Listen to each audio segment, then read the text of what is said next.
it's a wet day in the garden, so I'm in the greenhouse and I have a little cucumber seedling here just as a demonstration. Quite often plants will get to about this size, a bit bigger or whatever, and people say to me that their plant has failed. It's either like wilted, it's just gone black, or it's just died.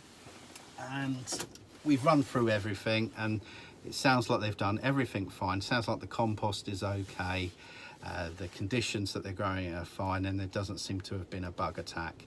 So we think, well, what's gone on?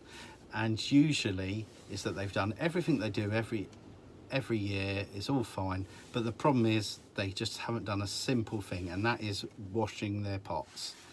Such a simple thing to do, but what's easy to do is easy not to do. Now, I'm fanatical about washing pots. I always stink of disinfectant because I'm constantly doing it. Nothing's allowed in this greenhouse unless it's disinfected, bar perhaps seed and a few plants. But even people sometimes, I want them disinfected. So what you need to do, very simple, is don't do this in your sink in your house, because it could be slug eggs in there and bits of soil and stuff, and it will gum up your pipes. So you just get a container, fill it full of water and add some disinfectant. Give it your pots a really good clean. A big pot, you can use a pot brush or some sort of brush, or if it's a small pot, just a little scouring pad like you do with your dishes. Outside, all the outside and the inside, give it a good wash in there, and then really good rinse off. That's important. You don't want to be pickling your plants in disinfectant solution. So we're looking to kill bacterial, fungal or viral issues that may be in the pot, whether it's from the previous plant or that it's just picked up, or where it's been stored. So by washing the pots, we're getting rid of those, and what you clean them in will determine whether you actually manage to kill those or not.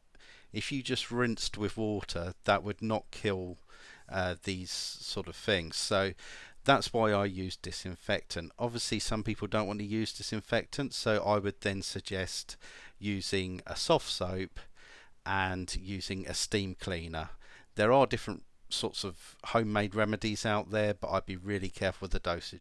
What disinfectants can you use? Well, my go-to is always J's Fluid, although sometimes if I can't get hold of that, I might get hold of just some general household disinfectant. If it's too big to fit in what I'm washing with, so I have like a sort of general tub that I wash pots in, and then I have like an old bin that I wash seed trays in, which is really long, but sometimes stuff is too big for that, like particularly large pots or containers, so I just use a spray like that with J's Fluid mix in.